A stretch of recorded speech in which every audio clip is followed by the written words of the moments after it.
তিনি রাজুমা বেগম। 2017 সালে মিয়ানমারের এক নারকীয় হামলা থেকে তিনি প্রাণে বেঁচে ফিরেছেন। 3 বার গুলি খেয়েছিলেন। কোল থেকে ছিনিয়ে নেওয়া হয়েছিল তার শিশুটি। এটা শুধু একটি গল্প নয়, এমন লাখো রোহিঙ্গা মানুষের গল্প আছে যারা প্রত্যেকে সাক্ষ্য দেয় এই অমানবিক নির্যাতনের, যার সীমা কল্পনারও বাইরে। রোহিঙ্গারা একটি মুসলিম জাতিগোষ্ঠী যারা শতাব্দীর পর শতাব্দী ধরে মিয়ানমার রাখাইন রাজ্যে বসবাস করছে। তাদের ভাষা এবং সংস্কৃতি দক্ষিণ এশীয় মুসলিমদের সাথে গভীরভাবে জড়িত। তবে মিয়ানমার সরকার তাদের বাঙালি বলে অভিহিত করে। দেশের স্বীকৃত 135টি জাতিগোষ্ঠীর মধ্যে তাদের অন্তর্ভুক্ত করেনি। রোহিঙ্গা সংকটের সূচনা হয় 1982 সালে, যখন মিয়ানমারের সামরিক সরকার একটি নতুন নাগরিকত্ব আইন প্রণয়ন করে।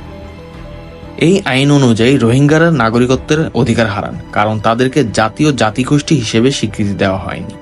ফলে তারা রাষ্ট্রহীন হয়ে পড়েন এবং শিক্ষা, স্বাস্থ্যসেবা, চলাফেরা ও ভোটাধিকার সহ মৌলিক অধিকার থেকে বঞ্চিত হন। রোহিঙ্গা সংকট বিভিন্ন সময়ে বাস্তুচ্যুতির ঘটনা ঘটিয়েছে। 1991 থেকে 92 সালে মিয়ানমারের সামরিক অভিযানের ফলে প্রায় 2,60,000 রোহিঙ্গা বাংলাদেশে আশ্রয় নেয়। 2012 সালে সাম্প্রদায়িক দাঙ্গার ফলে আরো প্রায় 50,000 রোহিঙ্গা বাংলাদেশে আশ্রয় নেন।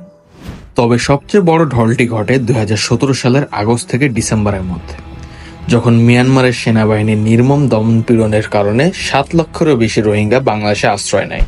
2018 থেকে 25 সালে গড়ে প্রায় 12,000 করে নতুন রোহিঙ্গা বাংলাদেশে প্রবেশ করেছে। প্রাকৃতিক জনসংখ্যার সঙ্গে মিলিত হয়ে এই সমস্যাটিকে আরো জটিল করে তুলেছে। এই বারবার পালিয়ে আসার ঘটনাকে বোঝায় যে রোহিঙ্গা সংকট কতটা দীর্ঘস্থায়ী এবং জটিল হয়ে দাঁড়িয়েছে। 2025 সালের সংখ্যা অনুযায়ী বাংলাদেশে প্রায় 1.2 মিলিয়ন রোহিঙ্গা শরণার্থী আশ্রয় নিয়েছে। এই জনসংখ্যার 18 বছরের নিচে থাকা শিশুদের সংখ্যা প্রায় 55 থেকে 60%, যা সংকটের তরুণদের উপর গভীরভাবে প্রভাব ইঙ্গিত করে।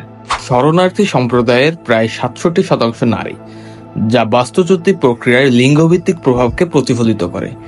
বিশেষভাবে 4% পরিবার পরিচালিত হচ্ছে শিশুদের দ্বারা, যা একক অভিভাবকহীন শিশুদের দুর্বলতাগুলোর উপর আলোকপাত করে। এছাড়াও প্রায় 11% শরণার্থী শারীরিক প্রতিবন্ধকতা যুক্ত, যা লক্ষ্যভিত্তিক সহায়তা এবং অন্তর্ভুক্তিমূলক সেবা প্রদান করার প্রয়োজনীয়তা তুলে ধরে। 2017 সাল থেকে শরণার্থীদের দ্রুত আগমনের ফলে কক্সবাজারে উল্লেখযোগ্য পরিবেশগত পরিবর্তন ঘটেছে।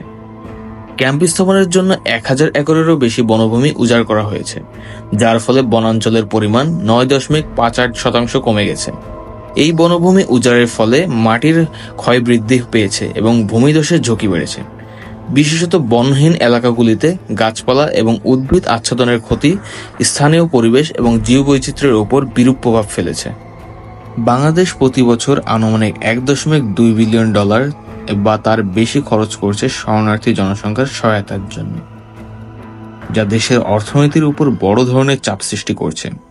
শরণার্থীদের আগমনে মৌলিক পণ্যের চাহিদা বেড়ে যাওয়ায় মূল্যস্ফীতি ঘটছে।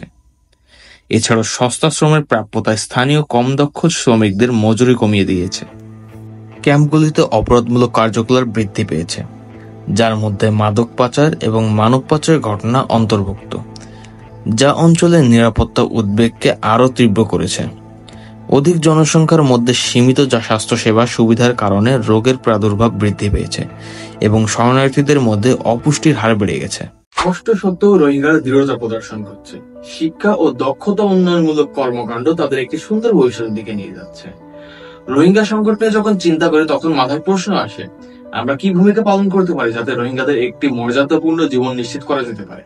বাংলাদেশ রোহিঙ্গা শরণার্থীদের আশ্রয় দিয়েছে, তবে এই সংকটের দীর্ঘমেয়াদী সমাধান কোথায়?